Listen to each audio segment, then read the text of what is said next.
The rifle shot cracked through the autumn air like thunder, and Zara watched the massive boar collapse mid-charge, its tusks mere feet from where she crouched over her son's trembling body. Her heart hammered against her ribs as she processed what had just happened. Her muscular green arms still wrapped protectively around little Mako, who whimpered into her leather tunic. The human stood at the forest edge, smoke still curling from the barrel of his weapon, his weathered face pale beneath his wide-brimmed hat as he stared at them with an expression Zara could not immediately read. "Are you hurt?" The human's voice carried across the clearing, rough but not unkind. He lowered the rifle slowly, though his stance remained cautious. "Either of you." Zara's pointed ears flattened against her skull as she rose to her full height, pulling Mako up with her. Her son clutched at her leg, his small tusks barely visible as he pressed his face against her hip. She should run. Every instinct screamed at her to grab her boy and disappear into the woods before this farmer decided to turn that weapon on them instead. Humans and orcs did not help each other. They fought. They killed. They certainly did not save each other's lives. "We are unharmed," she managed, her accent thick around the human words. Her voice came out deeper than she intended, defensive. "Thank you." The human approached slowly, and Zara tensed, ready to fight or flee despite her gratitude. He was older than she had first thought, perhaps 40 summers, with silver threading through his dark hair and deep lines around his eyes. He moved with the careful gait of someone whose body had seen hard labor and harder times. When he reached the fallen boar, he knelt beside it, checking to ensure it was truly dead before looking back up at her. "That is a big one," he said, almost conversationally. "Been tracking the bastard for 3 days. Tore through my fence and killed 2 of my chickens. Nearly got my leg last night when I got too close." He paused, studying her face. "You are far from orc territory. Are you lost?" Zara's jaw tightened. She could feel Mako shaking against her leg, could sense his fear of this strange human with his killing weapon. But she also knew they owed this man their lives.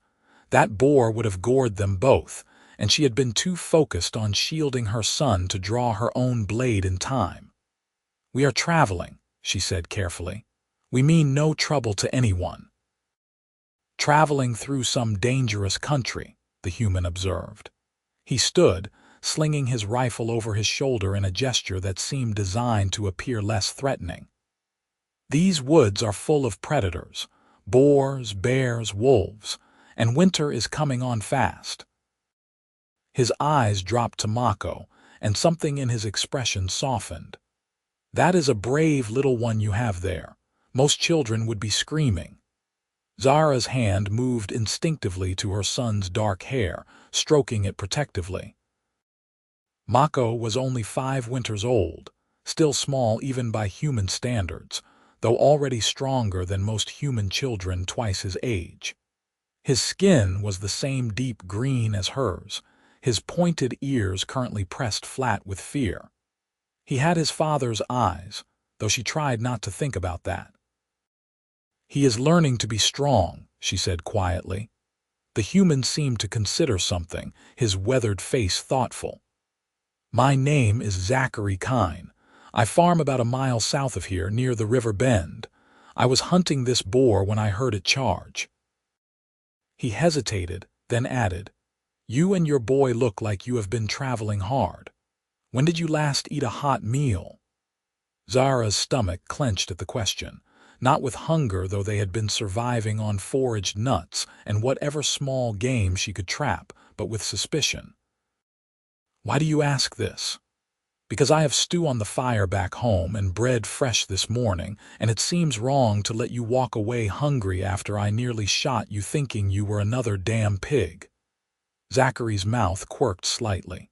"That is a joke, a poor one. I knew you were not a pig." Despite everything, despite her fear and exhaustion and the bone-deep wariness of humans that had been beaten into her since childhood, Zara felt her lips twitch.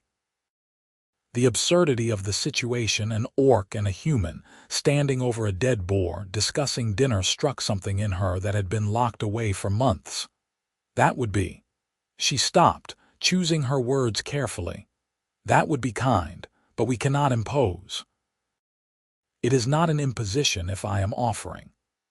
Zachary's eyes were steady, gray as river stones.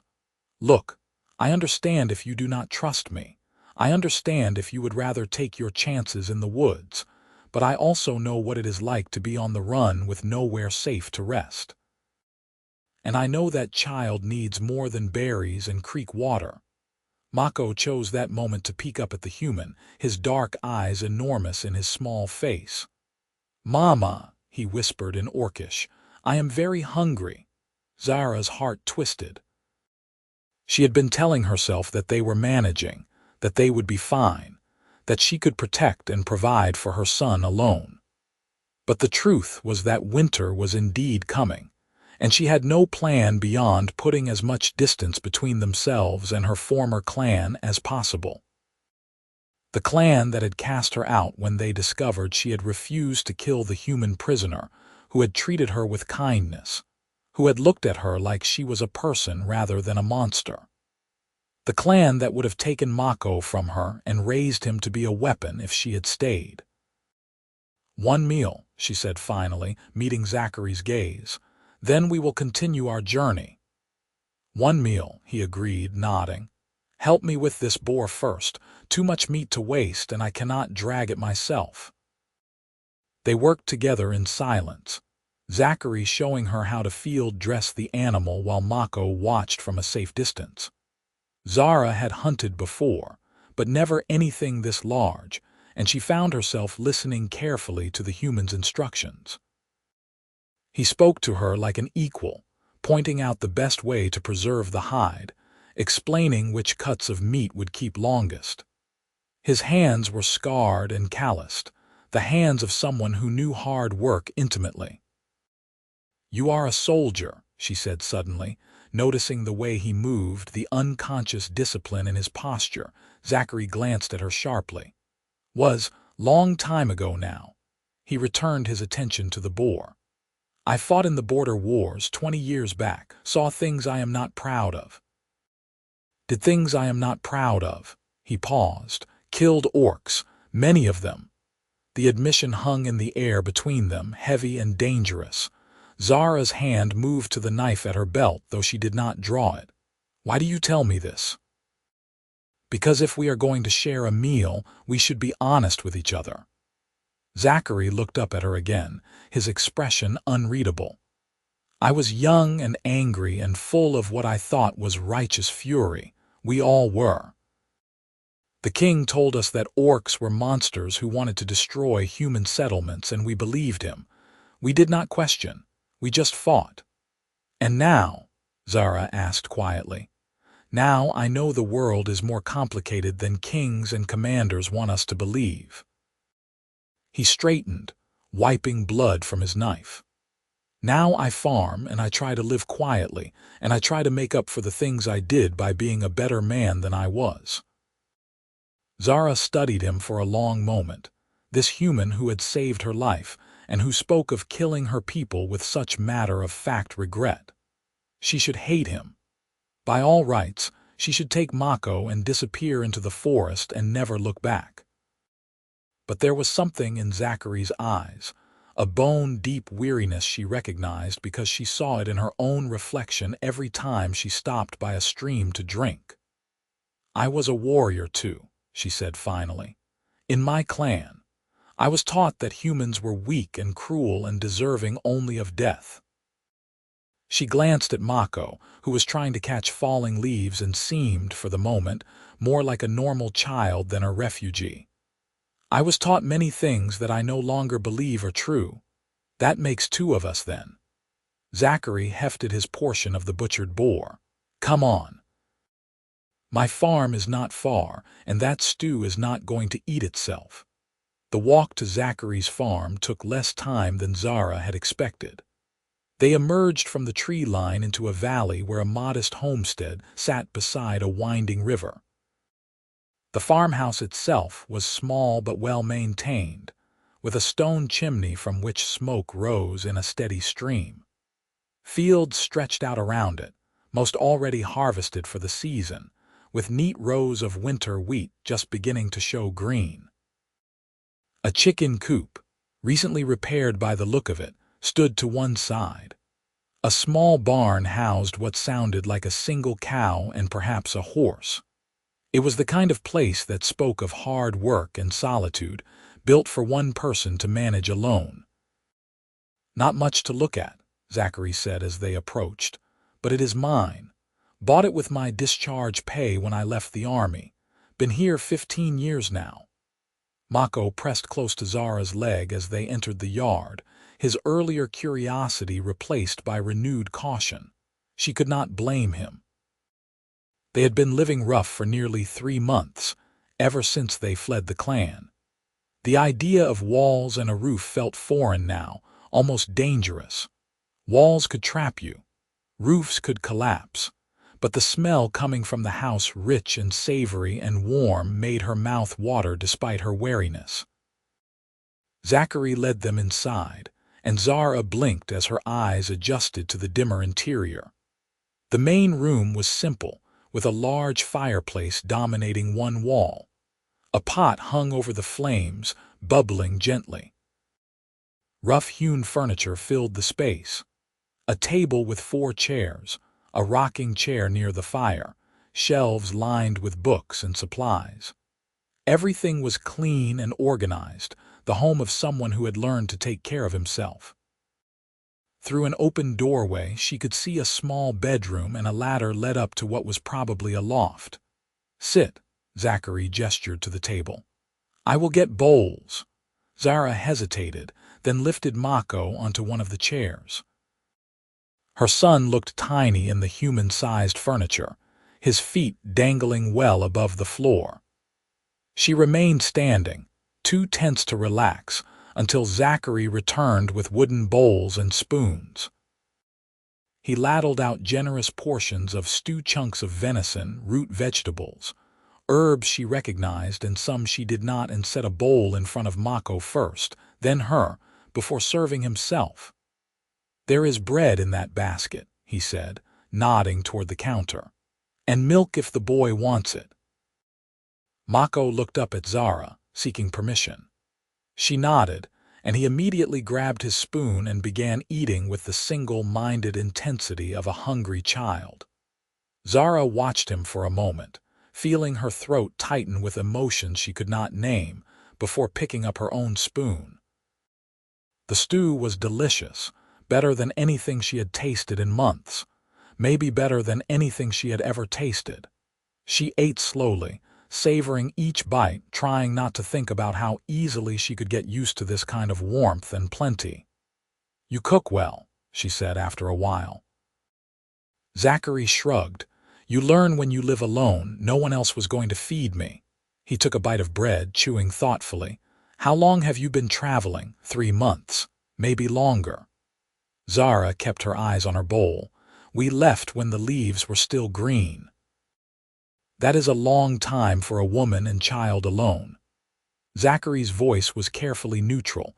"You running from something specific or just running?" Zara's hand tightened on her spoon. "That is personal." "Fair enough." He did not push, which surprised her. "You have a place you are heading to?" "No." "Family, friends?" "No." Zachary was quiet for a moment, and Zara could feel him watching her. Not with judgment, she thought, but with something closer to understanding.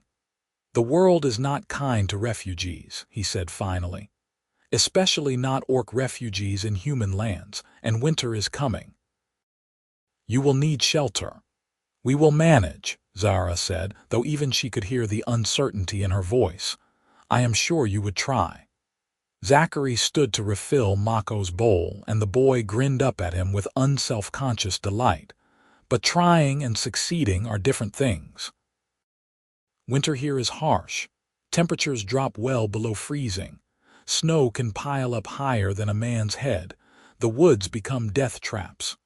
What are you suggesting? Zara asked, though part of her already knew. Stay, Zachary said simply. The barn has a loft. It is clean and dry, and I have extra blankets. You can stay there until spring, help around the farm in exchange for food and shelter. When the weather warms, you can continue your journey if you want. He held up a hand before she could protest. I am not asking for anything inappropriate. I am not trying to trap you. I am just offering a safe place for you and your boy to survive the winter. That is all. Zara stared at him, trying to find the deception, the hidden angle, but Zachary's expression remained open, earnest even. Why would you do this? You do not know us. We could rob you, kill you in your sleep. You could, Zachary agreed, but you will not, I can tell. He smiled slightly. Call it instinct. I have lived long enough to know when someone is dangerous because they are cruel and when someone is dangerous because they are scared. You are scared, Zara. Scared and trying to protect your son. That I understand. Hearing her name in his mouth startled her. She did not remember telling him what she was called. He must have heard Mako say it. The intimacy of it, the casual way he spoke as if they were old friends rather than strangers from enemy peoples, unsettled her in ways she could not articulate. I need to think about this, she said. Of course. Zachary nodded. Finish your meal. I will show you the barn afterward, and you can decide. They ate in silence after that, though it was not an uncomfortable quiet. Mako chattered happily in Orcish, telling his mother about the chickens he could see through the window, asking if he could pet them. Zara answered him absently, her mind spinning with possibilities and dangers. Staying here meant vulnerability. It meant trusting a human, an enemy, with their lives. But it also meant Mako would be warm and fed through the winter. It meant she would not have to watch her son grow thinner and weaker, while she failed to provide adequate shelter from the cold.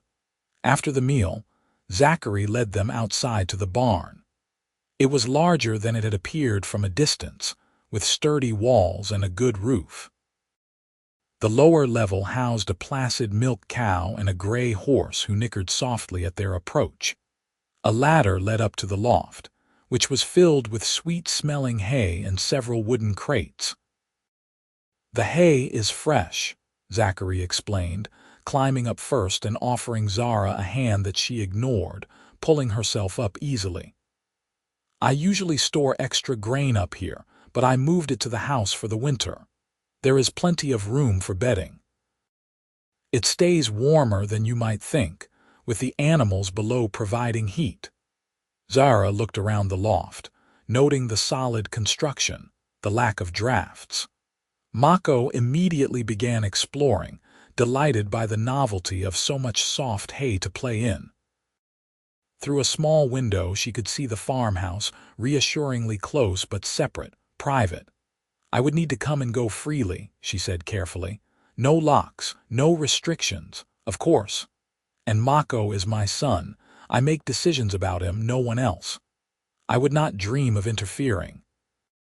And if anyone comes, soldiers, bounty hunters, anyone looking for orcs, you say you have not seen us. Zachary met her eyes steadily. If anyone comes looking for you, I will tell them I have not seen any orcs. You have my word. The word of a human, Zara said, and there was bitterness in her voice despite herself. The word of Zachary Kine, farmer and former fool, he corrected gently. I know that does not mean much to you yet, but I hope given time it will.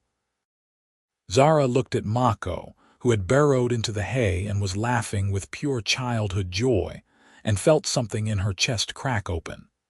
Her son deserved this. Deserved warmth and safety, and the chance to simply be a child for a while. She could give him that here, if she was brave enough to accept help from an unlikely source. One winter, she said finally. We will stay one winter and then we leave. One winter, Zachary agreed and smiled. The first week passed in careful negotiation of space and boundaries. Zachary proved true to his word, providing blankets and making no demands beyond reasonable help with farm chores. Zara found herself falling into a routine, rising with the sun to help feed the animals, spending the day mending fences or hauling water or preparing the fields for winter, then retreating to the barn at night to sleep beside Mako in their nest of blankets and hay. Zachary treated her like a colleague rather than a burden or a curiosity. He showed her how to milk the cow, how to collect eggs without disturbing the chickens too much, how to repair the fence where the boar had broken through. He spoke to her about the farm, about the crops he planned to plant in spring, about the rhythms of life in this valley. He did not ask about her past, and she did not volunteer information. They existed in a strange, suspended present, two people who had been warriors learning to be something gentler. Mako blossomed in the safety of the farm. He followed Zara around during her chores, chattering constantly, asking questions about everything. He seemed to instinctively understand that they needed to stay cautious, but his natural curiosity and childhood resilience shone through. When Zachary whittled him a small wooden horse from a piece of scrap wood, Mako treasured it like gold, carrying it everywhere and inventing elaborate stories about its adventures. "He is a good boy," Zachary commented one afternoon as they watched Mako attempt to befriend the chickens. "Smart. You have raised him well." "I've done my best," Zara said quietly. "It is hard alone." "Where is his father?" Zachary asked, then immediately held up a hand. "I apologize. That was intrusive." Zara surprised herself by answering, "Dead, killed in a raid 3 years ago." It was not entirely a lie. Mako's biological father was indeed dead, killed not in a raid but in a duel with another warrior over some petty insult. But the true father, the one who had claimed Mako as his son and loved them both, he had died helping them escape the clan. She still saw his face sometimes when she closed her eyes, still heard his last words, "Run and do not look back." "I am sorry," Zachary said, and sounded like he meant it. "It was a warrior's death. He died with honor." Another lie, but easier than the truth. Zara had learned that humans understood warrior honor, even if they feared orc warriors themselves. They worked in companionable silence after that, Zachary mending a broken harness while Zara sorted through the potatoes they had harvested from the root cellar, discarding any that showed signs of rot. The autumn sun was warm on her shoulders, and for a moment, Zara allowed herself to feel something dangerously close to peace. The first snow came in early November, transforming the valley into a landscape of white and gray. Zara woke to find the world muffled in strange frost patterns decorating the inside of the barn walls. Mako pressed against her side, shivering despite the blankets, and she felt a surge of gratitude that they were not still in the woods. Zachary appeared in the barn doorway shortly after dawn, bundled in a heavy coat. "It is going to be cold today," he said. "You should both come to the house. I have a fire going, and there is no sense in freezing out here when there is room inside." Zara's first instinct was to refuse. The barn had felt safe precisely because it maintained their separation, preserved the boundary between helper and helped. But Mako was shaking, and she could see her breath clouding the air, and pride seemed like a foolish thing to cling to when her son's health was at stake. "We will come," she said. "Thank you." Inside the farmhouse, the warmth was almost overwhelming. Zachary had built up the fire to a roaring blaze, and he immediately directed Mako to sit in the rocking chair closest to it, wrapping the boy in an additional blanket. He made them hot tea with honey and produced a breakfast of porridge and dried fruit. Mako ate eagerly, his cheeks slowly regaining their color, while Zara tried not to think about how domestic this all felt, how much like a family. The storm is supposed to last a few days, Zachary said, consulting a barometer that hung on the wall. We will need to keep the animals fed and make sure the water does not freeze, but otherwise, we will be staying close to the fire. I can help with the animals, Zara offered. I know you can. But maybe we take shifts, so no one has to stay out in the cold too long. Zachary glanced at Mako, who was drowsing contentedly in the chair. And someone should stay inside with him. They fell into an easy pattern over the following days. Zara and Zachary alternated trips to the barn to care for the cow and horse, while whoever remained inside watched over Mako and kept the fire fed. In the evenings, they prepared meals together, Zachary teaching Zara human recipes while she shared orcish cooking techniques that could be adapted to available ingredients. Mako played on the floor with his wooden horse, narrating epic adventures in a mixture of orcish and the few human words he was beginning to pick up. On the third night of the storm, after Mako had fallen asleep by the fire, Zachary pulled out a bottle of amber liquid from a cabinet. "Whiskey," he explained, pouring a small measure into 2 cups. "It has been a long time since I had someone to share it with." Zara accepted the cup cautiously, sniffing the contents. The smell was sharp and strong, burning her nostrils. She took a tentative sip and immediately regretted it, coughing as the liquid scorched down her throat. Zachary laughed, not unkindly, and she found herself bristling. "It is terrible," she said. "It is an acquired taste," he agreed, taking his own sip with apparent enjoyment. "But it warms you from the inside out. Good for nights like this." They sat in silence for a while, listening to the wind howl outside and the fire crackle on the hearth. Zara took another, smaller sip of whiskey and found it slightly less offensive this time. The warmth spreading through her chest had less to do with the alcohol and more to do with the strange contentment of this moment. Her sons safe and sleeping, a roof over their heads, and beside her, a human who had shown her more kindness than most of her own clan. "Why did you really leave the army?" she asked suddenly.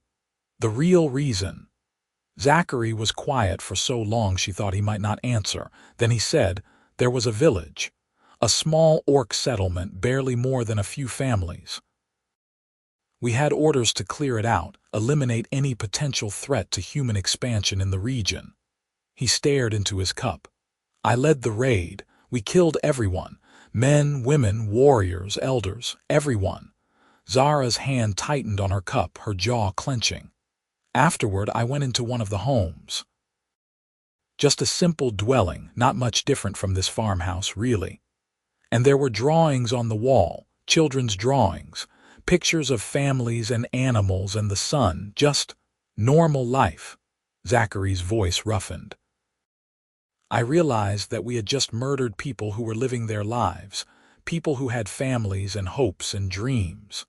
People, not monsters. And I could not do it anymore. I finished my tour and left, bought this farm and tried to become someone who built things instead of destroying them." Zara processed this, unsure how to feel. Part of her wanted to rage at him, to scream about the orcs he had killed who might have been her kin, her friends. But another part recognized the weight of genuine remorse, the authenticity of his regret. "You cannot undo what you did," she said finally. "I know. I do not expect forgiveness. I just try to be better now than I was then." He looked at her directly. "When I saw you protecting your son from that boar, I saw someone who would do anything to keep their child safe. I understood that completely. It seemed wrong not to help." "So we are your penance," Zara said, and there was an edge to her voice. "No," Zachary said firmly. "You are 2 people who needed help and I had help to give. That is all. If it eases my conscience in the process, that is secondary." He paused. "Though I will admit, getting to know you both has been good for me. I have been alone too long, forgotten what it is like to have people to talk to share meals with. You must have had visitors before." Friends. Some years ago. But I live far from town, and most people around here do not trust strangers much, and I have never been good at maintaining friendships. Too set in my ways, I suppose. He smiled slightly. You are actually the longest house guests I have ever had. Despite herself, Zara smiled back. We are barn guests, not house guests. Fair point. Zachary raised his cup. To barn guests who are better company than I deserve.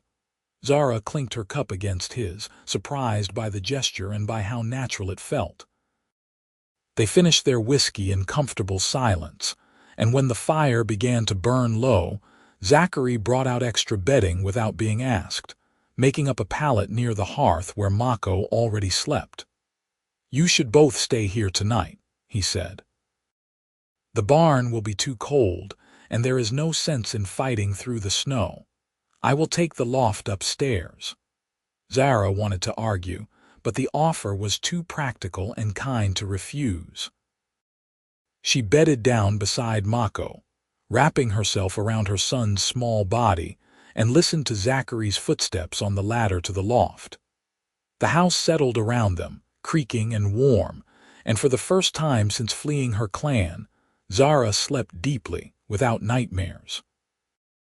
The storm broke 3 days later, leaving the world transformed. Snow lay thick on the ground, weighing down the branches of the trees and blanketing the fields in pristine white. Zachary and Zara spent the day digging paths from the house to the barn and chicken coop, their breath steaming in the frigid air. Mako helped by stomping in the cleared snow, packing it down, his laughter ringing clear in the winter silence. As November turned to December, they settled into a new routine.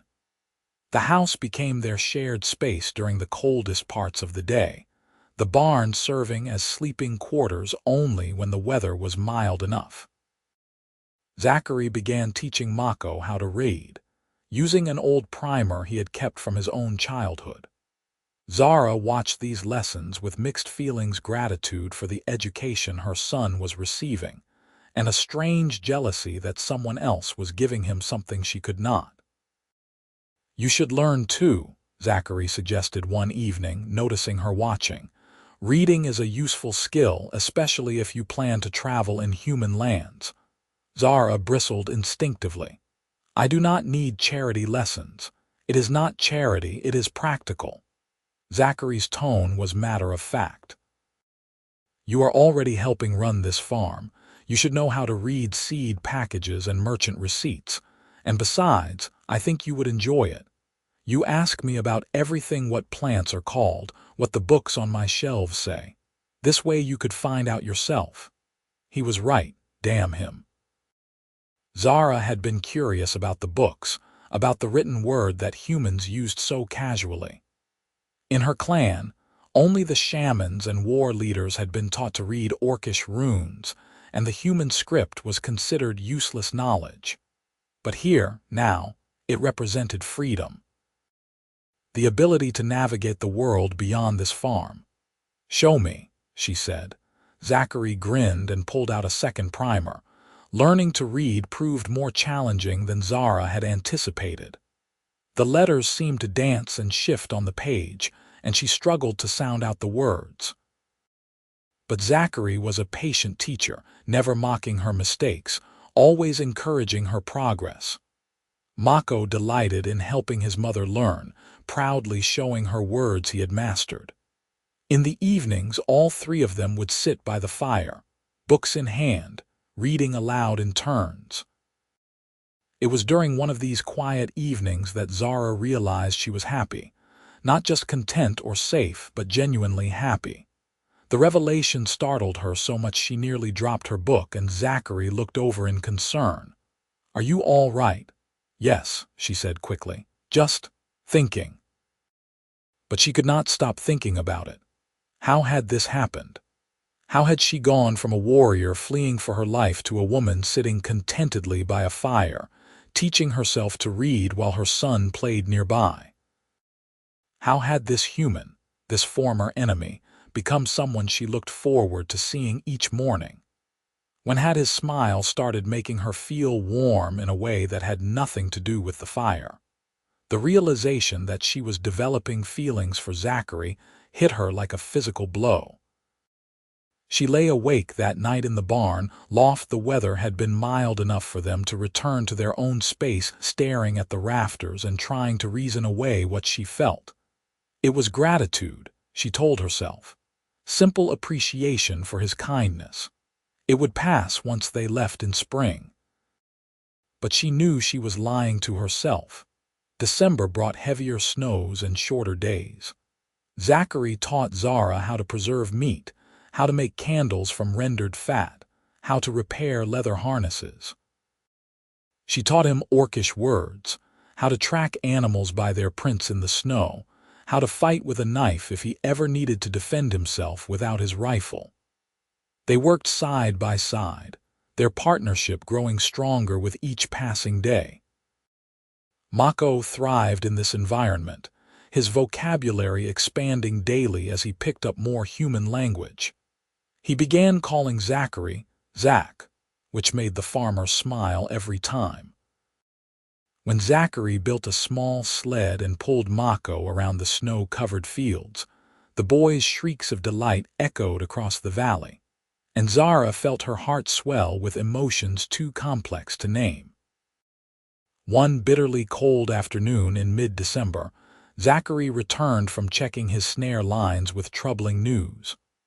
"I saw tracks," he said, his expression serious. "Human tracks, several sets coming from the north. They did not approach the farm, but they were close enough to be concerning." Zara felt ice flood her veins that had nothing to do with the weather. Soldiers, maybe, or hunters, or just travelers. Zachary set his rifle by the door. "But we should be careful. If anyone asks, you and Mako are relatives from my wife's side of the family. She died years ago and no one around here knew her people, so it would be hard to disprove." "You were married?" Zara asked, surprised. He had never mentioned this before. "Briefly, a long time ago. She died in childbirth along with the baby." Zachary's voice was carefully neutral. "It was why I moved out here away from town. Too many memories." "I am sorry," Zara said and meant it. "It was 15 years ago. The pain dulls, though it never quite goes away." He looked at her then, and something in his expression made her breath catch. "But life goes on. You learn to find happiness again, in unexpected places." The moment stretched between them, charged with unspoken meaning.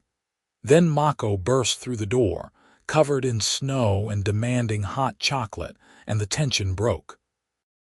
That night, lying in the barn with Mako curled against her, Zara allowed herself to imagine, just for a moment, what it would be like to stay. Not just for the winter, but permanently. To make a life here on this farm with Zachary. To wake up each morning knowing that she and Mako were safe, wanted, home. The fantasy was so vivid and so tempting that it terrified her, because it was impossible, she told herself. Orcs and humans did not build lives together. The prejudice ran too deep on both sides. Even here, far from civilization, they would eventually be discovered. Someone would report them. Soldiers would come, or bounty hunters, or angry villagers with torches and righteousness. And Zachary would be punished for harboring them, probably killed as a traitor to his own kind. No, it was better to stick to the plan. Stay the winter, then leave. Find some remote place where she and Mako could live undetected.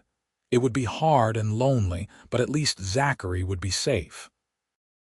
The decision should have brought relief, but instead it made her chest ache with a grief that felt premature.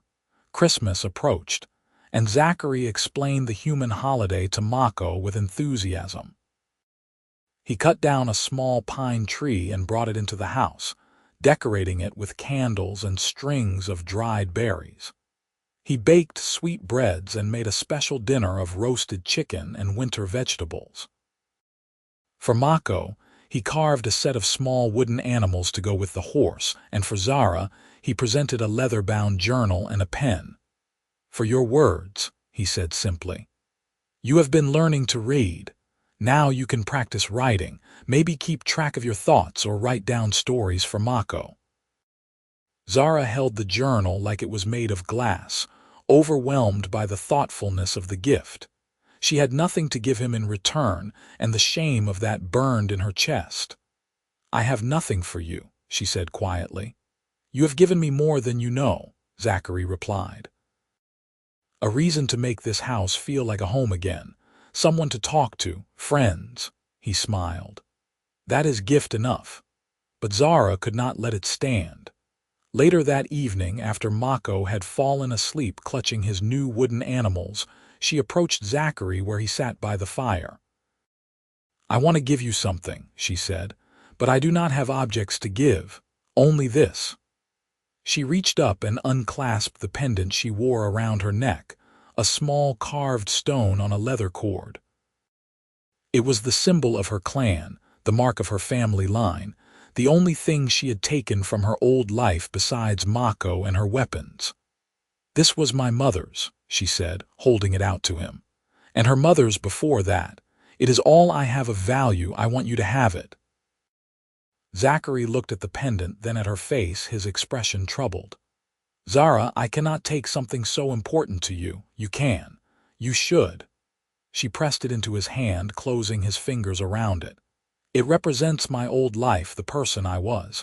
I do not need it anymore, but you. You have given me and Mako a chance at a new life. That deserves to be honored." For a moment she thought he would argue further.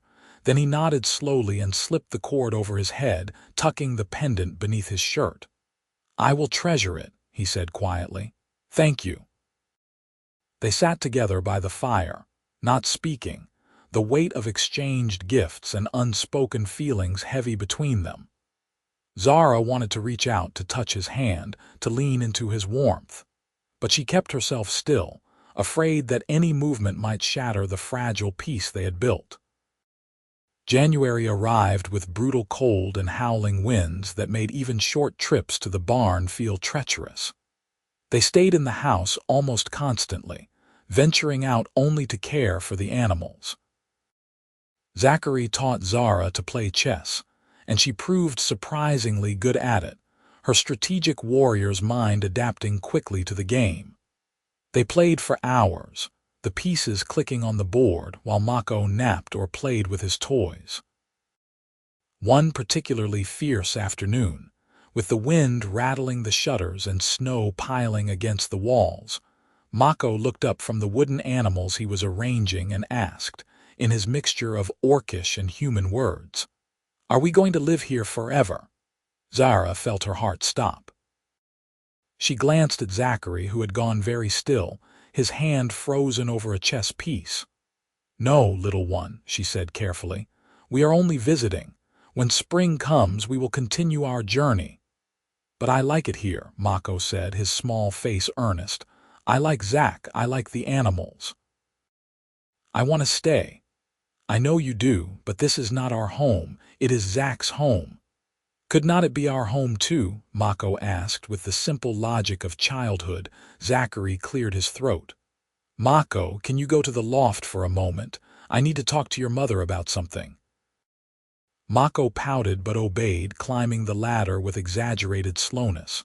Once he was out of sight, Zachary turned to Zara, his expression serious. "He is not wrong, you know," he said quietly. "This could be your home, both of you, if you wanted." Zara felt panic flutter in her chest. "Zachary, I know all the reasons why it is a bad idea. I know the risks, the prejudices, the danger. But I also know that these past few months have been the best I have had in 15 years. I know that I look forward to seeing you every morning. I know that when I think about spring and you leaving, it feels like losing something precious." He paused, meeting her eyes. "I care about you, Zara, and Mako, more than I probably should." "You cannot," she said, though her voice shook. "I am an orc, you are human. This cannot work." "Why not?" "Because someone might disapprove. Because it is not traditional." Zachary leaned forward, intense. Zara, we are already living together. We are already sharing our lives. The only difference is that right now we are pretending it is temporary. But what if it did not have to be? You do not understand. My clan cast me out because I showed mercy to a human prisoner. They tried to take Mako from me, tried to raise him to hate and kill. I fled because I wanted him to have a different life. But that does not mean I can just become human. I cannot shed my skin and my past. I am not asking you to. I would never ask that. Zachary's voice was gentle but firm. I am asking you to consider building a future. Not as a human, not as an orc trying to hide what she is, but as yourself. Here where you are safe, where Mako can grow up without fear. And when someone discovers us, when soldiers come, or when your neighbors realize you are harboring orcs, then we deal with it. Together. He reached across the chessboard, his hand extended. I am not saying it would be easy, but I am saying it would be worth it. Zara stared at his hand, calloused and scarred and steady. Every logical thought screamed at her to refuse, to protect herself and Mako from the inevitable heartbreak. But her heart, that traitorous organ, yearned to close the distance between them. I am afraid, she admitted, so quietly she almost could not hear her own voice. So am I, Zachary said, but maybe we can be afraid together. She took his hand. The touch was electric, sending warmth flooding through her entire body. Zachary's fingers closed around hers, strong and sure, and for a long moment they just sat there, hands clasped across the chessboard, breathing in sync. Then he stood, drawing her up with him, and before Zara could think better of it, she was in his arms, her face pressed against his chest, his heartbeat steady beneath her ear.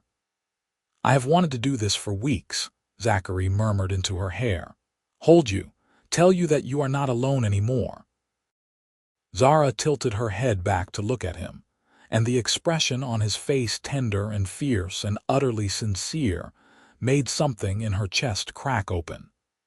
When he kissed her, it felt like coming home to a place she had never known she was searching for.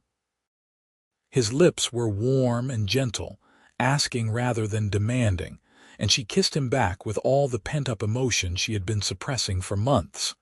They broke apart at the sound of Mako's voice from the loft. Can I come down now? I am bored. Zara laughed, breathless and dizzy. Zachary grinned and called back. Yes, you can come down. Mako clambered down the ladder and immediately noticed them standing close together. His eyes widened, and then a huge smile spread across his small face. Are you going to get married like in the stories? Zara felt her cheeks heat. Mako, it is not that simple. Why not? Her son asked with the same straightforward logic he had used earlier. Zachary laughed, a warm, genuine sound. He makes a good point. Why not? Because we have known each other for only a few months, Zara protested, though she was smiling. Because marriage is a serious commitment, because there are laws and customs and none of that matters if two people want to build a life together, Zachary finished. He knelt down to Mako's level. What do you think, young man? Would you be all right with your mother and me courting properly? Getting to know each other with the intention of maybe someday becoming a family?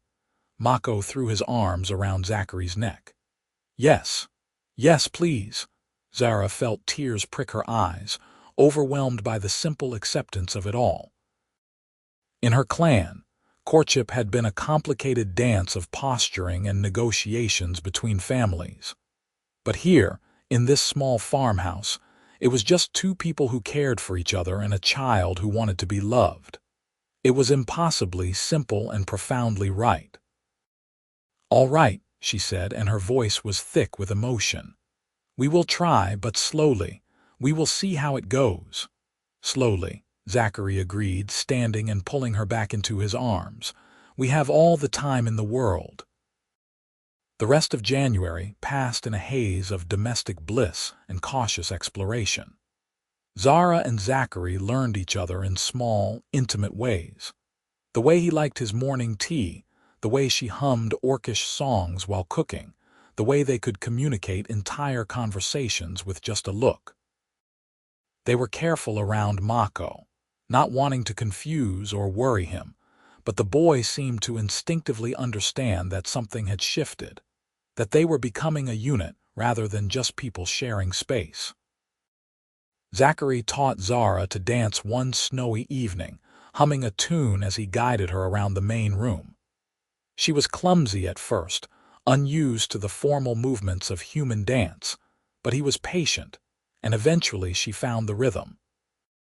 They swayed together by firelight, Mako clapping along, and Zara thought that if she could freeze one moment of her life in amber, it would be this one. February brought a thaw, the snow melting into mud and slush. The river swelled with runoff, and the first brave birds began returning from the south. Zachary began preparing for spring planting, ordering seeds from a distant merchant town, planning which fields to sow with what crops. He spoke of these plans to Zara, including her in the decisions as if it were natural that she would be there to see the harvest. "I thought we might expand the chicken coop," he said one morning, sketching a design in the mud with a stick. "Get a rooster, maybe breed them. We could sell eggs in town come summer, bring in some extra coin." "That would be good," Zara agreed, studying the sketch. "And we should reinforce the barn roof before the spring rains. I noticed some weak spots near the western corner." Zachary repeated, looking at her with a soft smile. "I like the sound of that." She leaned into him, letting him wrap an arm around her shoulders. These casual touches had become commonplace, and she cherished each one. The physical intimacy was still new, and sometimes overwhelming. Her clan had not been demonstrative with affection, but she craved Zachary's touch in a way that both thrilled and terrified her. It was in late February that trouble finally found them. Zara was in the barn, grooming the horse, when she heard the sound of approaching riders. Her warrior instincts kicked in immediately, and she moved to the barn door, peering out carefully. 3 men on horseback were approaching the farm, wearing the leather and mail of soldiers. Her blood ran cold. She looked back to see Mako playing in the hay loft, oblivious to the danger. Moving quickly but quietly, she climbed up to him and pressed a finger to her lips. "We have to hide," she whispered in Orcish. "Right now. No questions." Mako's eyes went wide, but he nodded, trusting her completely. Zara had scouted hiding places when they first arrived, paranoid preparation that now seemed prescient. She pulled aside a loose board in the back wall of the loft, revealing a narrow space between the inner and outer walls. It was tight and uncomfortable, but it would conceal them if someone was not looking too carefully. "In here," she whispered. "Stay completely silent no matter what you hear. Understand?" Mako nodded again and crawled into the space. Zara followed, pulling the board back into place just as she heard voices in the farmyard. She wrapped her arms around her son, covering his mouth gently with her hand, and tried to slow her breathing to silence. Through cracks in the boards, she could see thin slices of the barn interior. She heard the main door open, heard Zachary's voice carefully casual. "Good afternoon. Can I help you gentlemen? We are looking for orc refugees," a harsh voice replied. "Reports of a female and a child spotted in the area, clan outcasts possibly dangerous." "You seen anything like that around here? Orcs out here?" Zachary's tone was perfectly surprised. "No, cannot say I have. I would remember something like that. You live alone?" "I do, just me and my animals." There was a pause, and Zara could hear footsteps moving around outside, the sound of the men searching. Her heart hammered against her ribs.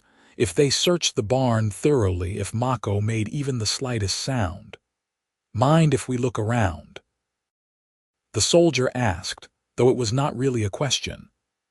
"I mind people poking through my property without cause," Zachary said, and there was steel in his voice now.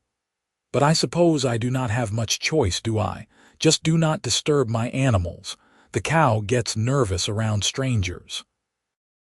Zara heard them enter the barn, heard them moving around below. One of them climbed halfway up the ladder to the loft, and she held Mako tighter, willing him to stay silent. The soldier kicked through the hay, checking the obvious hiding spots, then grunted and descended. "Nothing here," he called out. "Told you," Zachary said from outside.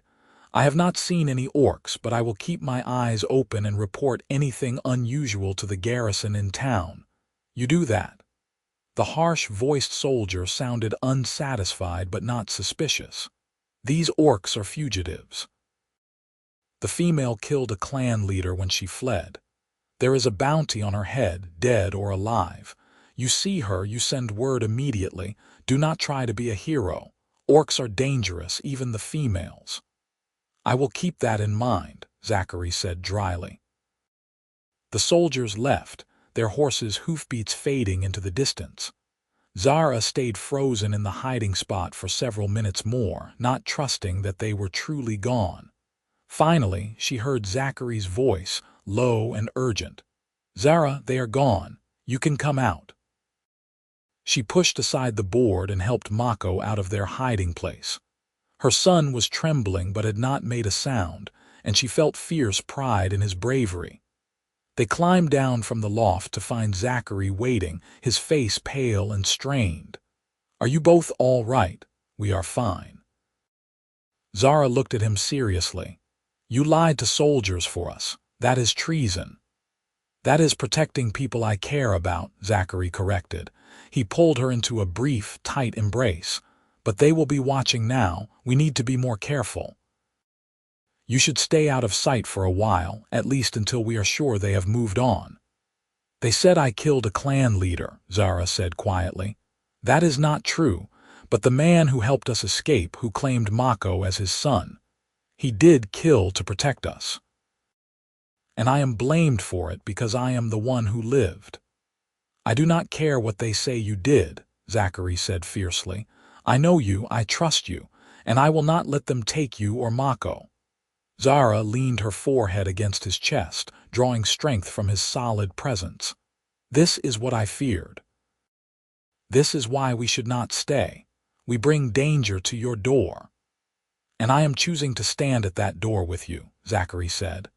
"We are in this together now. Remember," she remembered. She also remembered the fear in the soldiers' voices when they spoke of orcs, the hatred underlying their words. She knew that loving Zachary and staying with him meant putting him in constant danger. But she also knew that leaving would break her heart and Mako's and possibly Zachary's too. The choice was impossible, and yet she had already made it, somewhere deep in her heart where logic could not reach. "Together," she whispered. March brought genuine warmth, the last of the snow melting away to reveal mud and the first green shoots of spring growth. Zachary began planting, and Zara worked beside him, learning the rhythms of sowing seeds and tending young plants. Mako helped where he could, mostly by keeping them entertained with his constant chatter and questions. They saw no more soldiers, though Zachary made a point of visiting the distant town once to show his face and buy supplies, maintaining the fiction that he was still living alone. He returned with new books for teaching Mako, fabric for making clothes, and a small metal ring that he presented to Zara privately. "It is not much," he said, suddenly shy. "I could not afford anything fancy without raising questions, but I wanted you to have something. A promise if you will accept it." Zara looked at the simple silver band, her throat tight. "A promise of what?" "That I am yours if you will have me. That I want to build a life with you and Mako, that I will stand by you no matter what comes." He took her hand, his thumb rubbing gently over her knuckles. "I know we cannot have a traditional marriage. I know it is too dangerous to make it public, but I want you to know my intentions are serious." "I have never wanted traditional," Zara said, her voice rough. Traditional led me to a clan that valued violence over compassion, war over family. Traditional would have stolen my son and made him into a weapon. She looked up at him, letting him see all the emotion she normally kept locked away. What we have is better than traditional. It is real. She let him slip the ring onto her finger. It was slightly too large, but she did not care. It felt like a shield against the world, a tangible reminder that she was not alone anymore. That night, after Mako was asleep, she and Zachary made quiet promises to each other by the dying firelight. They spoke of the future they would build, the life they would create. Zachary wanted to teach Mako his trade, to pass on the knowledge of farming and carpentry. Zara wanted her son to grow up knowing both his orcish heritage and his place in the human world, to be proud of what he was. Together, they dreamed of a world where that might be possible. Their physical relationship deepened slowly, carefully, both of them aware of the trust it required to be vulnerable with someone from a people they had been taught to hate. But when they finally came together, it felt like the most natural thing in the world, a completion that neither had known they needed. Zachary was gentle and patient, and Zara let herself be vulnerable in ways she had never imagined possible. April brought the full promise of spring, the valley transforming into a riot of wildflowers and new growth. The fields Zachary had planted were showing healthy green rows, and the chickens had begun laying more eggs as the days lengthened. Mako spent his days exploring outside, always within sight of the house, his skin soaking up the sun and his laughter echoing across the valley. It was during one of these peaceful days that disaster struck. Zara was hanging laundry behind the house when she saw the riders. Not 3 this time, but at least a dozen, armed and moving with clear purpose. She dropped the sheet she was holding and ran, calling for Mako. Her son appeared from behind the barn and she scooped him up, running for the house. "Zachary," she shouted as she burst through the door. "Soldiers." Many of them. Zachary grabbed his rifle from above the door, his face grim. "Take Mako to the root cellar. There is a hidden door in the back that leads to a tunnel. It comes out near the river about a 1/4 mile downstream. Follow the river south. There is a trapper's cabin about 5 miles from here. Wait for me there." "I am not leaving you," Zara said fiercely. "You have to, for Mako." Zachary pressed a kiss to her forehead, then to Mako's. "I will delay them, then follow, but I need to know you both are safe first. Please, Zara." "Trust me." The sound of approaching horses made the decision for her. She grabbed Mako and ran for the root cellar, finding the hidden door exactly where Zachary had said. The tunnel beyond was narrow and dark, barely high enough for her to crouch in, but she pushed forward, one hand on the earthen wall, the other clutching Mako tight. Behind her, she heard shouting, heard Zachary's voice raised in anger and defiance. Then she heard a gunshot, and another, and her heart stopped. But she kept moving because Mako needed her, because Zachary had asked her to trust him. The tunnel seemed endless, but finally she saw light ahead, the river entrance covered by brush that she pushed aside. The river was swollen with spring melt, running fast and cold. Zara paused only long enough to orient herself, then began jogging downstream, Mako bouncing against her hip. Her son was crying quietly, and she murmured reassurances to him in Orcish, promises she was not sure she could keep. She found the trapper's cabin exactly where Zachary had said it would be. It was abandoned, half collapsed, but provided cover. She settled Mako inside, trying to calm him, all while her mind raced with terrible possibilities. What if Zachary was hurt? What if the soldiers had killed him? What if they had arrested him for harboring her? The weight was agony. The sun crawled across the sky while Zara kept watch from the cabin's broken window, jumping at every sound. Mako eventually cried himself to sleep. exhausted by fear and the long run. She held him and prayed to gods she was not sure she believed in anymore. It was nearly sunset when she saw a figure approaching along the river path.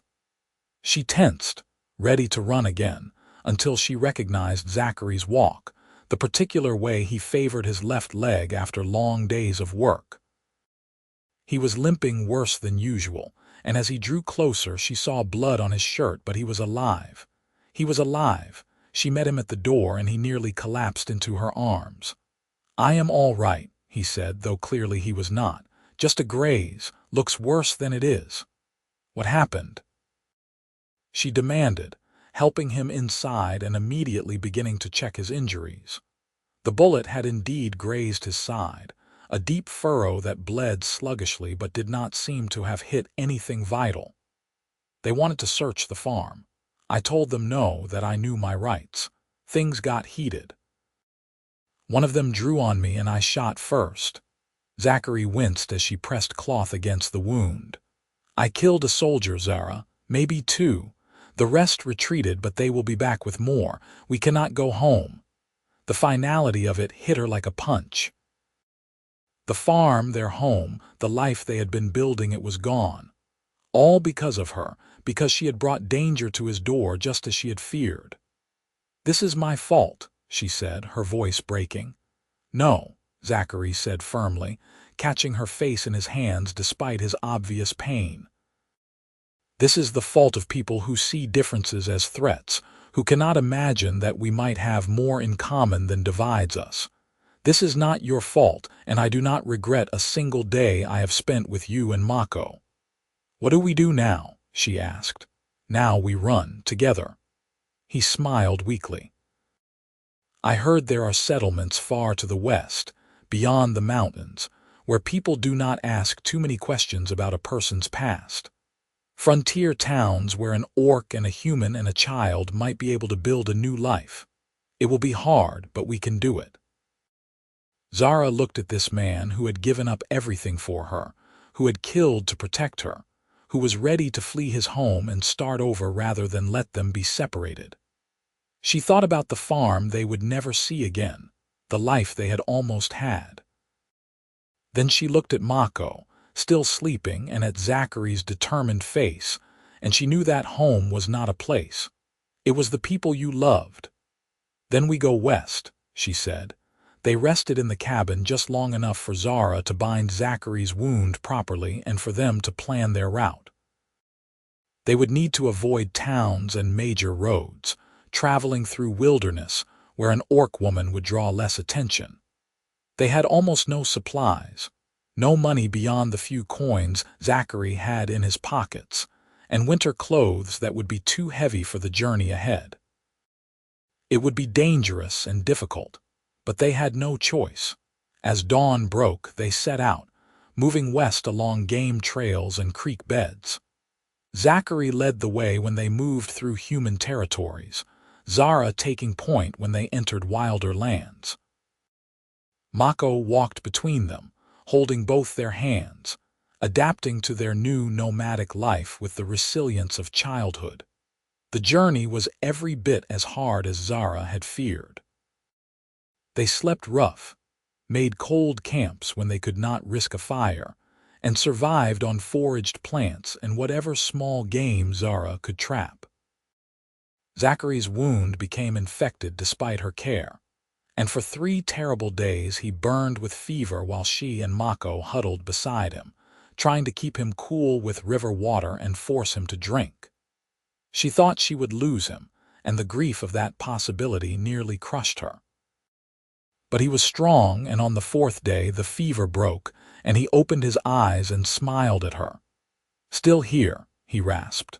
"Still here," she echoed, tears streaming down her face. They lost track of days and weeks as they traveled, measuring time only by the slow progression westward. Mountains loomed ahead, and they followed passes that ancient traders had used, paths that were barely more than deer trails in places. They saw other travelers, occasionally traders, trappers, wanderers, and most ignored them. too focused on their own journeys to care about an unusual family group. It was in one of these passes that they encountered other orcs for the first time. A small band of warriors, also heading west, away from human territories. They surrounded Zara and her companions with weapons drawn, clearly hostile, until they recognized her clan markings. "You are Redstone Clan," the leader said, a scarred female warrior. "We heard you were cast out for treason." "I was," Zara confirmed, her hand on her knife but not drawing it. "I am traveling with my family. We mean you no harm." The warriors looked at Zachary and Mako with suspicion and disgust. "You travel with a human. You bear a half-blood son. You have no honor." "I have more honor than those who would kill children and prisoners," Zara said, her voice hard. "I chose a different path and I do not regret it." The warrior leader studied her for a long moment, then unexpectedly laughed. "The world is changing. The old ways lead only to death and defeat. Perhaps you are not as foolish as they say." She gestured for her warriors to lower their weapons. "We are heading to a place called Freehold beyond the western mountains. It is a new settlement, they say. Mixed peoples. Human, orc, dwarf, elf. All are welcome if they work and keep the peace. Perhaps you should come with us." Zara glanced at Zachary, seeing hope kindle in his eyes. "Freehold? 3 weeks' travel from here if the passes are clear," the warrior said. "We would welcome strong hands for the journey. And a human who would stand beside orcs. That is interesting. That is useful." They joined the band, and the dynamic of their journey changed entirely. Traveling with other orcs, Zara felt something in her relax that had been tense for months. She could speak her native language, share stories of her childhood, teach Mako the cultural heritage she had been afraid to pass on. And Zachary, to his credit, worked to learn orcish words and customs, earning grudging respect from the warriors through his willingness to pull his weight and his skill with a rifle when bandits attacked their camp one night. Mako thrived in the company of other orc children in the group, finally having playmates who did not see him as strange. He was a bridge between worlds, fluent in both human and orcish languages, comfortable with both peoples. Watching him laugh and play, Zara felt hope for the first time that her son might grow up in a world where he did not have to choose between his two heritages. The journey to Freehold took 4 weeks, not 3, due to a rockslide that blocked their first chosen pass and forced them to detour. But finally, they crested a ridge and looked down into a valley where a sprawling settlement was taking shape. Freehold was bigger than Zara had imagined, with hundreds of buildings in various stages of construction. She could see humans and orcs working side by side, could hear the ring of hammers and the bustle of commerce even from this distance. Smoke rose from many chimneys, and fields stretched out around the town, already planted with spring crops. "It is real," Zachary breathed beside her, his hand finding hers. "I was half afraid it was just a story." "It is real," the warrior leader confirmed, grinning with fierce satisfaction. "A place where we can be ourselves without apology, a place where strength is valued over prejudice. Come. Let us go down and make our claim." Freehold was chaotic and loud and wonderful. They were greeted by a council of mixed races who asked only basic questions: could they work? Would they abide by the town's laws? Did they bring any contagious diseases? When they answered satisfactorily, they were assigned a plot of land on the edge of town, near other new arrivals, and given basic building supplies to construct their own home. "It is not much," Zachary said, looking at their plot, which was currently just grass and stones. "But it is ours." "It is perfect," Zara replied. They built their house over the course of that summer with help from neighbors who were as diverse as Freehold itself. Humans taught them building techniques, while orcs helped with the heavy labor of raising walls and beams. A dwarven stone mason showed them how to build a proper hearth that would not smoke, and an elven carpenter helped Zachary design furniture that would be comfortable for both human and orc proportions. Mako started attending the town's new school, a ramshackle building where children of all races learned together. He made friends easily, his natural charisma and fluency in multiple languages making him popular. Zara found work as a guard on merchant caravans that traveled between freehold and other frontier settlements. Her warrior skills finally useful in a way that did not require killing. Zachary set up a small farm outside their house, teaching other new arrivals the techniques he had perfected over 15 years of lonely practice. They married in the autumn, in a ceremony that blended human and orcish traditions. The warrior leader who had guided them to freehold stood as witness, along with several of their new neighbors. It was simple and strange and perfect, and when Zachary placed a proper ring gold this time, purchased from a dwarven smith on Zara's finger, she felt tears stream down her face. "I never thought I would have this," she said quietly as they stood under the stars after the ceremony, the sounds of celebration ringing out from the feast their neighbors had prepared. "A real home, a family, peace. We fought hard for it," Zachary replied, his arm around her waist. "Both of us. We earned this happiness." Mako ran up to them then, his face sticky with cake and his eyes bright. "Mama, Papa, come dance. Everyone is dancing, Papa."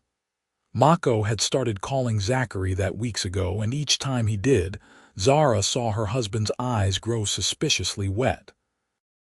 Now Zachary scooped the boy up, making him shriek with laughter, and pulled Zara into an impromptu dance that had no technique, but plenty of joy. They danced under the stars in their new town, surrounded by people who saw their love as strength rather than shame, and Zara thought about how far they had come. From a desperate flight in the forest, from a bullet fired at a charging boar, they had built something impossible and precious. They had created a family from pieces that should not have fit together, and in doing so, had proved that love was stronger than prejudice, that courage could overcome fear, that home was not where you came from but who you chose to stand beside. Winter came to Freehold, their first winter in their own house. Snow fell thick and white, transforming the town into something magical. Zara and Zachary sat by their hearth, the one the dwarf had helped them build, watching Mako play with the wooden animals that had traveled with them all this way. The fire crackled warmly, and outside the wind howled, but inside they were safe and warm and together. "You ever regret it?" Zara asked quietly. "Giving up your farm, your quiet life. You could have just let us go that day." Zachary pulled her closer, kissing her temple. "Never. Not for a single moment. You and Mako are the best things that ever happened to me. That farm was just a place where I was hiding from life. This you, him, freehold, all of it, this is actually living." Mako abandoned his toys and climbed into Zara's lap, yawning widely. She held her son, feeling Zachary's steady heartbeat against her back, and knew that he was right. They had found more than just survival. They had found purpose, community, and love that transcended every boundary that should have divided them. Outside, the snow continued to fall, covering the world in quiet white. But inside their small house by their warm fire, a family that should not have existed, an orc, a human and their son sat together. Proof that even in a world full of prejudice and fear, love could carve out spaces of extraordinary beauty. And in those spaces, hope could grow. The years that followed were not always easy. There were challenges, crop failures that tested the whole community, winters that were harder than expected, occasional violence from those who rejected Freehold's vision of mixed society. But Zara and Zachary faced each challenge together. their partnership growing stronger with every season that passed. Mako grew into a young man who walked easily between worlds, respected by both humans and orcs for his fairness and his strength. He became a teacher in Freehold's growing school system, helping other mixed children find their place in a changing world. He never forgot the journey that had brought his family here, and he told the story often. How his mother had shielded him from a boar, how a farmer had pulled the trigger just in time, how that moment of courage had sparked everything that came after. Zara continued her work as a caravan guard, eventually becoming head of Freehold's Defense Council, respected for her strategic mind and her ability to negotiate with both human and orc settlements. She never returned to her birth clan, but she heard that they had eventually fractured and disbanded, unable to sustain themselves on hatred alone. She felt sadness for the people she had once called family, but no regret for the path she had chosen. Zachary expanded his farm and became one of Freehold's most successful agricultural advisors, teaching sustainable techniques to new settlers. His face grew more lined with age, his hair fully silver, but his smile remained as warm and open as the day Zara had first seen it through the smoke of a rifle shot. They had more children, 2 daughters who inherited their mother's green skin and their father's gray eyes, who grew up never knowing a world where their existence was impossible. They learned to read in both human and orcish scripts, celebrated holidays from both cultures, and understood that they were bridges between peoples, living proof that difference could be strength. On the 20th anniversary of the day Zara and Zachary met, they returned to the forest where it had all begun. It took some negotiation and travel. The area was now technically part of a nature preserve maintained by Freehold, but they made the journey with Mako, now a man of 25, and their daughters, bright-eyed and curious teenagers. They found the clearing, though it was overgrown and wild. The farm Zachary had built was long gone, reclaimed by the forest, but the bones of it remained. The stone foundation of the house, the fence posts, the old barn's fallen timbers. "This is where you saved us," Zara said, standing in the middle of what had once been the farmyard. "Right here. You stood there with your rifle and you changed everything." "I just did what anyone should do," Zachary replied, though his voice was thick with emotion. "I saw someone in need and I helped." "No," Zara corrected, taking his weathered hand in hers. "Most people would have walked away or worse. You saw past everything you had been taught, past fear and prejudice, and you chose compassion. That is rare. That is precious." Mako walked the perimeter of the old farm, his daughters trailing behind him as he pointed out features and told them stories. "This is where I learned to read," he said. "This is where your grandfather taught me to play chess. This is where we became a family." They spent the day there, picnicking in the clearing, sharing stories and laughter. As the sun began to set, Zara and Zachary stood together at the edge of the forest, watching their children and grandchildren play in the long grass. "We built something good," Zachary said softly. "Not just for us, but for them. A world where they do not have to hide or apologize for who they are." "We did," Zara agreed, leaning into his familiar warmth. Together, they walked back to camp as twilight fell, hand in hand, their family around them. The forest was full of birdsong and the rustle of small creatures, peaceful and alive. Somewhere in the distance, Zara heard the snuffling grunt of a boar, and she smiled, remembering.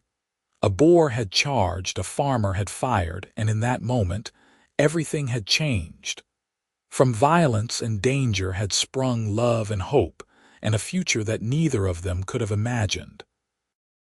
It was proof, she thought, that even the smallest acts of courage could reshape the world, one life at a time. And as stars began to emerge in the darkening sky, Zara looked at her husband, her son, her grandchildren, and felt complete.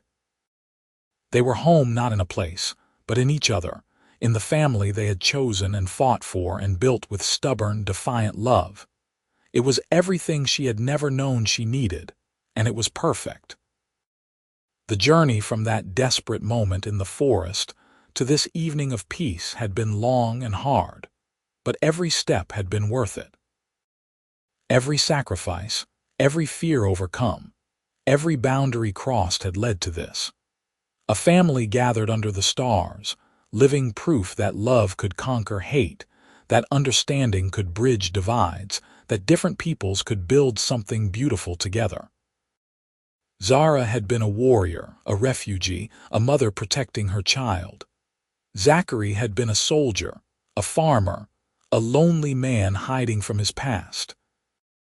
Together, they had become something neither could have been alone. Partners, lovers, builders of a new world where their children and grandchildren could thrive. As they settled around the campfire that night, Mako began telling his daughters the full story of their grandparents' meeting, and Zara listened to her son's voice transform their struggle into legend. She caught Zachary's eye across the fire, and they shared a smile that carried 20 years of shared history, of challenges overcome, of love that had only deepened with time. Tomorrow they would return to Freehold, to the life they had built there. But tonight they were here, in the place where it had all started, surrounded by the proof of what they had created together. And it was more than enough. It was everything. The fire crackled, the stars wheeled overhead, and a family that should not have existed but did, gloriously, defiantly celebrated the courage that had made it all possible. In the end, it had been simple. An orc had shielded her son from danger, a farmer had pulled the trigger just in time, and from that moment of instinctive compassion, a whole world of possibility had bloomed. That was the real magic, Zara thought. Not the grand gestures or dramatic battles, but the small choices to see each other as people, to extend help when it was needed, to build bridges instead of walls. Those were the moments that changed everything, one heart at a time, until impossible things became real. And real they were, real and true and lasting, like the love that had started with a gunshot and grown into a family, a home, and a future worth fighting for.